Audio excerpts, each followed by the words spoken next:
Ya, salam saudara sekalian, bertemu lagi dengan saya untuk pengantar kitab Perjanjian Baru, dan kita bersyukur kita sudah sampai ke kitab-kitab yang boleh dibilang kitab Paulus, dan ini merupakan akhir dari beberapa kitab Paulus, karena hari ini kita akan belajar kitab Filemon.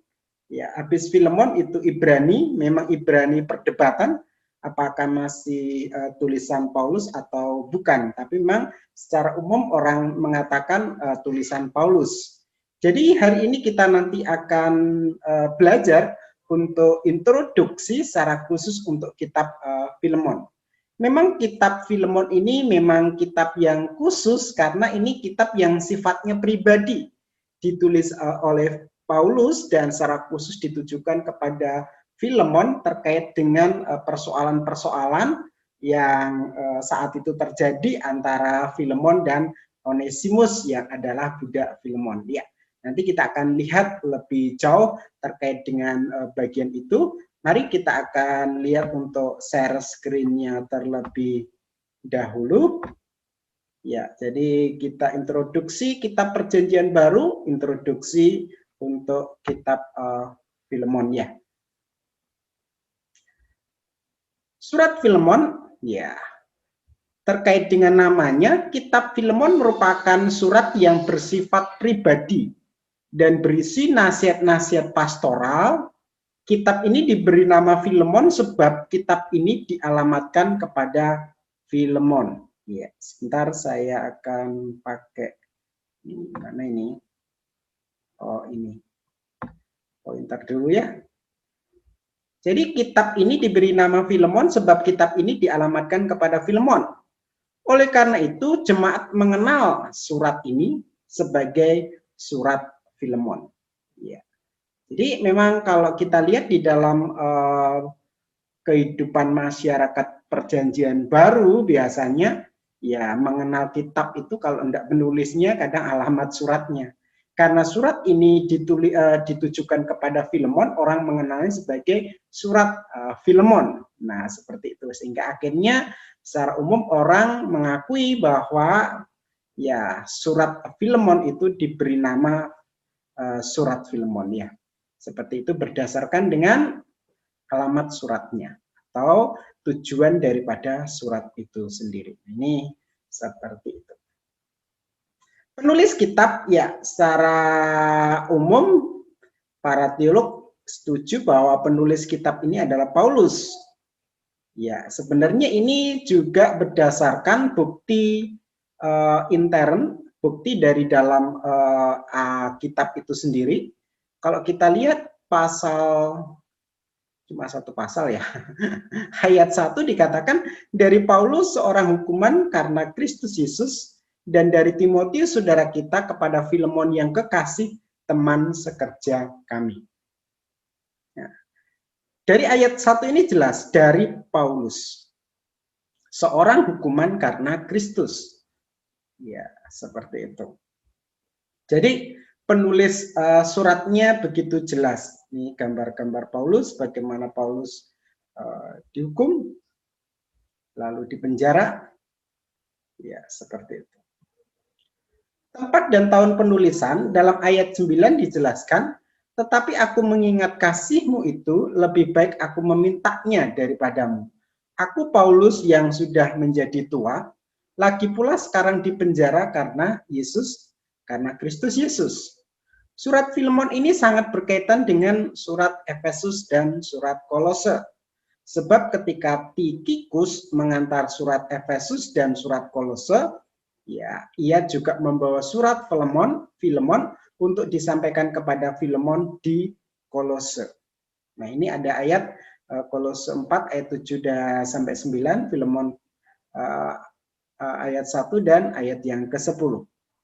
Jadi kalau kita perhatikan di dalam konteks bagian ini, memang kita harus melihat misi perjalanan Paulus. Ya, perjalanan 1, perjalanan 2, perjalanan 3 selesai, lalu Paulus sampai di Yerusalem.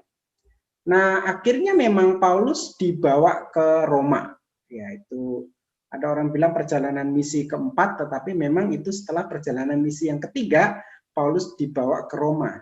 Nah, pada saat di Roma, memang Paulus itu dipenjara di sana. Ditemani oleh Timotius, ya tadi. Nah, waktu Paulus dipenjara di Roma itulah, ya memang itu merupakan akhir-akhir dari kehidupannya. Karena memang setelah dipenjara, memang sempat ya pelayanan lagi, tapi akhirnya memang meninggal di sana. Jadi kalau kita lihat memang waktu di penjara di Roma, memang Paulus menulis beberapa surat, sehingga terkenal dengan nama surat-surat penjara. Salah satunya adalah surat Efesus, surat Kolose. Nah, waktu Tikhikus mengantar surat ke Efesus dan Kolose, pada saat itu dia juga membawa surat Filemon, yang ditujukan kepada Filemon yang tinggal di Kolose. Nah, pertanyaannya, kapan tahun waktu Paulus dipenjara di Roma? Nah, ini sekitar tahun 62 ya Masehi ya. Jadi memang ini kayaknya sedikit banyak tahun penulisannya mirip dengan kitab Efesus dan kitab Kolose. Alamat surat. Surat ini ditujukan kepada Filemon yang kekasih, teman sekerja kami, dan kepada Apphia, saudara perempuan kita, dan kepada Arkhipus, teman seperjuangan kita, dan kepada jemaat di rumahmu. Filemon pasal 1, Filemon 1 ayat 1 dan ayat 2. Filemon adalah buah seorang Kolose yang merupakan buah penginjilan Paulus. Filemon pasal Filemon 19 ya. Jadi kalau kita lihat memang surat ini ditujukan kepada Filemon. Nah, di tempatnya Filemon itu ada orang-orang yang percaya di sana. Sehingga memang di tempat Filemon lah dipakai sebagai tempat beribadah, sehingga dikenal dengan jemaat di rumahmu. Iya, seperti itu. Menurut kisah pasal 19, Paulus pelayanan di Efesus kira-kira 2-3 tahun. Paulus sering melayani di ruang kuliah Tiranus. Kemungkinan Filemon bertobat pada waktu itu. Filemon ini orang yang kaya dan berkedudukan tinggi. Rumahnya dipakai sebagai tempat kebaktian. Filemon ayat 2. Dan juga dipakai untuk menyambut hamba-hamba Tuhan. Filemon ayat 22. Ia adalah teman kerja Paulus. Ya, Filemon ayat 1. Jadi memang kalau kita lihat antara Paulus dan Filemon ini memiliki hubungan yang boleh dibilang sangat dekat, gitu ya, sangat erat. Karena ada kemungkinan memang Filemon bertobat pada saat ya Paulus pelayanan di sana, dan dia dikatakan sebagai teman kerja Paulus. Ya. Latar belakang surat. Latar belakang penulisan surat ini atau kitab ini yaitu Filemon adalah seorang yang kaya. Ia banyak memiliki budak-budak. Ya, ayat 15-16. Salah satu budaknya yaitu Onesimus. Pada suatu saat Onesimus melarikan diri ke Roma sambil mencuri harta majikannya. Ya. Jadi Onesimus ini adalah budak Filemon yang ada di mana tadi, Kolose ya. Dan diambil harta Filemon, majikannya, lalu dia pergi melarikan diri ke Roma. Di Roma ia bertemu dengan Paulus dan diinjili. Akhirnya ia bertobat dan percaya Yesus. Ia lalu melayani Paulus di penjara. Ya, Filemon 10 sampai ayat 13 ya. Nah, di sini ya. Nah, seperti itu. Jadi ini budak yang melarikan diri. Ya, nanti kita akan lihat seharusnya apa yang harus dilakukan oleh Filemon terhadap Onesimus ini.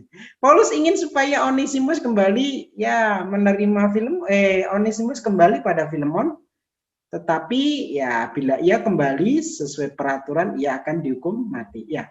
Jadi kalau budak sudah melarikan diri, hukumannya ya mati, dihukum mati kan begitu. Apalagi sudah mencuri harta tuannya. Nah, di sini Paulus ingin supaya Onesimus kembali kepada Filemon. Tapi kan ya akibatnya kalau Onesimus kembali ya pasti dihukum mati. Oleh karena itu Paulus menulis surat Filemon yang berisi permohonan supaya Onesimus diterima kembali, bukan sebagai budak tetapi sebagai saudara dalam Kristus. Ayat 17 ya. Ya, ini sungguh luar biasa.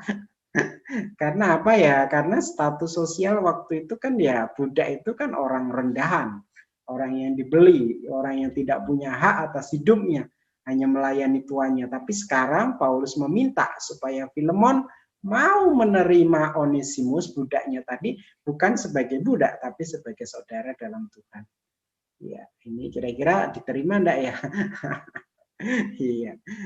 Tema kitab ini yaitu mengenai perdamaian. Hal ini sesuai dengan isi keseluruhan kitab, di mana intinya Paulus memperdamaikan antara Onesimus yang adalah budak dengan Filemon yang adalah tuannya. Yang sebenarnya Onesimus sebagai budak yang telah melarikan diri harusnya dihukum mati ya. Tetapi karena pendamaian itu Onesimus selamat dari hukuman mati ya. Karena pendamaian memang dalam bagian ini surat ini hanya berisi permohonan ya. Tapi apakah Onesimus diterima? Nah, ini nanti kita perlu lihat cek fakta-fakta sejarah lainnya. Tapi intinya memang perdamaian, mendamaikan antara Onesimus yang adalah budak dengan Filemon yang adalah tuannya. Di mana Paulus rindu supaya Filemon ya menerima, berarti mengampuni dengan ya kasih ya Onesimus yang sudah bertobat untuk dijadikan saudara dalam Kristus bukan sebagai budak. Analisa surat ya kita lihat di sini bagian pertama menekankan di dalam Kristus sikap orang Kristen sudah menjadi baru. Ini menjadi sesuatu yang penting ya, dalam Kristus sikap orang Kristen sudah menjadi baru. Hal ini nampak dalam kehidupan Filemon. Ia sebagai teman kerja Paulus mengampuni Onesimus budaknya yang melarikan dirinya. Kedua, menekankan dosa harus dibereskan. Paulus memuji Onesimus karena perubahan yang terjadi dalam hidupnya, tetapi ia tidak menutup dosanya. Dia meminta supaya Onesimus kembali pada tuannya dan membereskan segala masalahnya. Yang ketiga, Roh Kudus bekerja dalam hati orang percaya.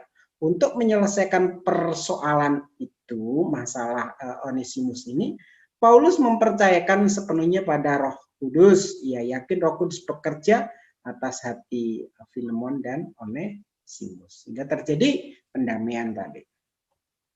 Paulus sungguh percaya akan buah Roh Kudus dalam diri Filemon, sehingga ia akan menerima Onesimus dengan penuh kasih. Paulus tidak memaksa Filemon. Paulus juga percaya bahwa Roh Kudus juga bekerja dalam hati Onesimus, sehingga tidak mungkin Onesimus akan melarikan diri lagi. Dalam Efesus pasal 6 ayat 5-8 dijelaskan Onesimus bersedia menghormati dan mengindahkan tuannya sesuai nasihat Paulus ya. Kayaknya memang Onesimus sudah berubah dan taat ya. Bagian yang keempat adalah kesimpulan. Dari keterangan di atas dapat disimpulkan bahwa dalam menghadapi masalah kita harus mempercayakan pada Roh Kudus. Yang kedua, orang yang lahir baru harus membereskan masalah-masalah duniawi. Yang ketiga, setiap orang percaya memiliki tugas mengabarkan Injil kepada orang ya kaya maupun orang miskin. Semua orang harus mendengar kabar tentang sukacita dalam Kristus. Hal lain terkait dengan surat Filemon, nih Martin Luther ya, melihat bahwa surat Filemon itu secara alegoris atau gambarannya. Apa yang Paulus perbuat untuk Onesimus di hadapan Filemon, itulah yang diperbuat Yesus di hadapan Allah Bapa. Kita sama dengan Onesimus yang telah melarikan diri dari Allah, sehingga hukuman siap menanti kita. Paulus memperdamaikan Onesimus dengan Filemon, menggambarkan Yesus yang memperdamaikan kita dengan Allah, sehingga kita dapat bersatu kembali dengan Allah dan menjadi miliknya selama-lamanya. Ya. Ayat 15. Ada prinsip penting dalam surat ini. Masalah-masalah antara orang Kristen dapat diatasi dengan kebijakan rohani. Ya. Dalam surat ini terdapat makna teologis mengenai pengampunan.